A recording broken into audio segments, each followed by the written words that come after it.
Good morning. It's day 33 of Marcus and me. And if you've got a big overflated ego, you need to listen to this. Or maybe you won't like it. Marcus has a way of putting us in our place.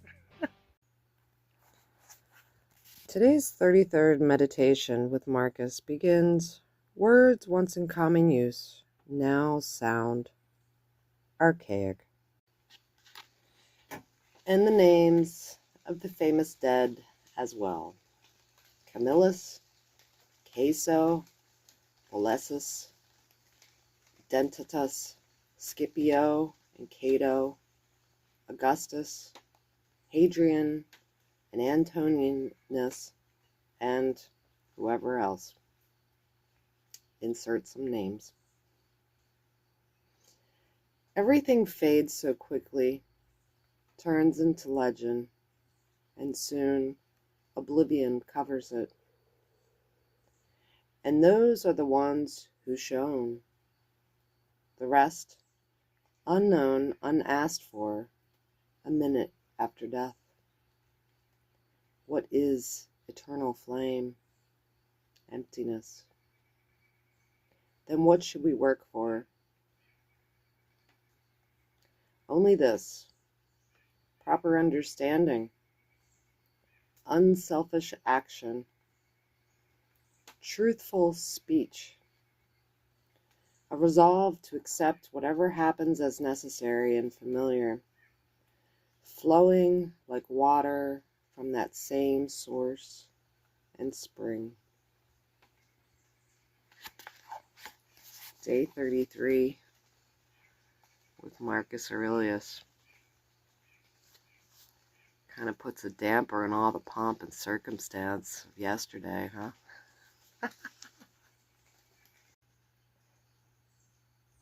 You gotta love Marcus, because if you have an ego and you understand what he's saying,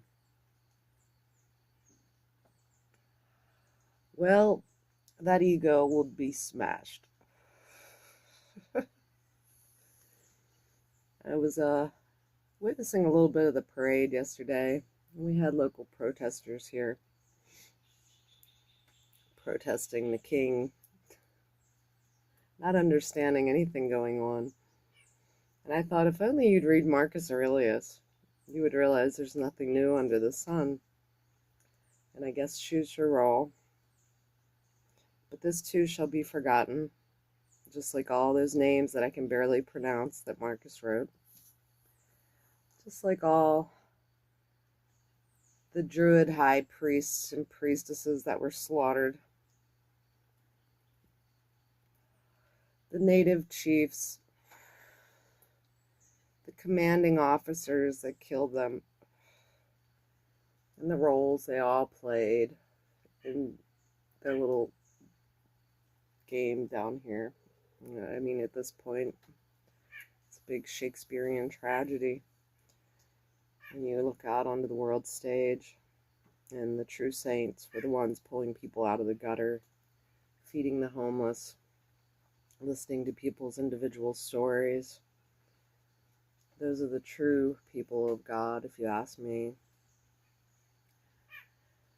The true people that Marcus is talking about, the unselfish people who have given it all for their fellows, only to be cast away, perhaps, because, you walk in truth and justice.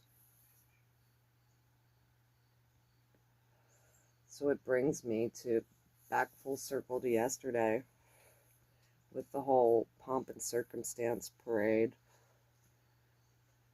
which is probably war drums beating, because people only have those when you need to drum up patriotism to have wars. And as far as everybody protesting that Trump's a king, well, there was lots of kings throughout time.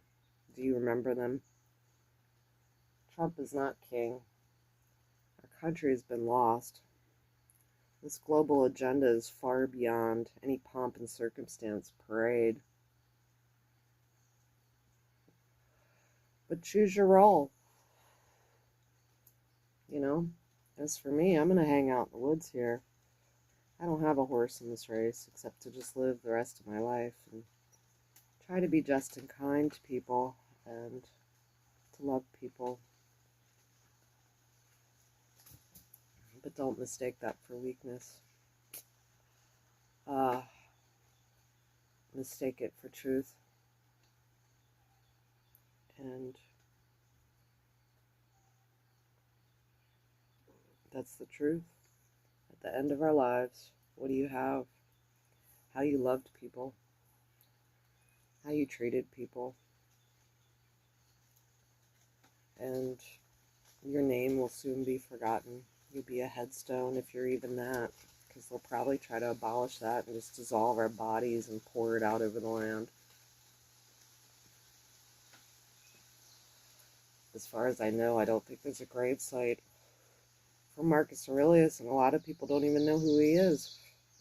A lot of people watch the movie Gladiator, have no idea who Russell Crowe was even gladiating for in the arena, what he stood for, you know. So we look out upon time. I guess if you feel, directed to serve and give your life for something, go ahead. Lots of people do. But I love Marcus for the fact that he makes it all so trivial. It's like a Trivial Pursuit game. It's like a board game. I've always hated games. Just say the truth and be the truth. And that goes in line with the Catholic word among us today about the Holy Trinity and how the Spirit of truth comes upon you as a Christian, or it should. And all that matters is the gospel and Jesus' way. Jesus' way. Because Jesus is king. Cash is not king. Singers are not king. Presidents are not king. There's only one heavenly king. And his name is still going on after all these years, isn't it? Kind of ironic. Don't remember any of these earthly kings, not for the most part. But you certainly have a whole system with a timeline that's before Christ, BC, and after death, AD. So it makes you wonder what two-party system you're living in. What two-party system? You're either in Christ or not. And you're going to get to eternity or not. And most people can't understand it because it's so deep to understand. You'd have to live in the woods and reject and laugh at and mock and understand the triviality of this grand stage we exist on. So that's my thoughts on Marcus today. It's pretty short. Puts into perspective life, your life even, the life that we're witnessing unfold globally on television. Imagine if we didn't have this technology, you wouldn't know. You wouldn't know about cars exploding in Vegas. You wouldn't know about any of this. You'd just be a person sitting in the woods, not knowing anything going on except what's in your little local myopic area till it came up your driveway, which it could. But then I guess you'd react because at that point, you're living naturally. So we're all living this very unnatural life, plugged into all this baloney that doesn't really benefit humanity in the whole, really at all. It doesn't benefit your own soul's growth. To worry about yourself. To worry about your fellows that need help. And at the end of the life, you can lay on your deathbed and said, I tried to help as many people as I could. I just got done telling a good friend, neighbor, the shortest line in the Bible is Jesus wept. when he walked out of the town, because there was nothing more he could do for the people. How many people have come and gone in your life where you've wept for because you saw the train wreck coming and there was nothing you could do to prevent it, because you were just a voice crying in the wilderness, just like all the other prophets and great thinkers of our time or times. So that's my thoughts on Marcus today. It's kind of chill because it's actually just a nice peaceful morning here on my mountain. The mist is here and the birds are singing. The cat is resting on my lap, and I have peace. Peace that surpasses anything that this world will ever provide us. So have a great day, everybody. Peace be with you. Smoke them while you got them, because certainly the world stage is looking a little chaotic out here if you look too much at it.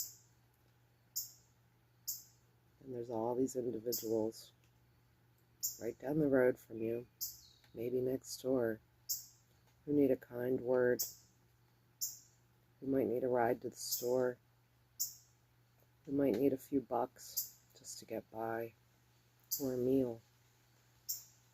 And what are you doing? What are you doing to help your fellows?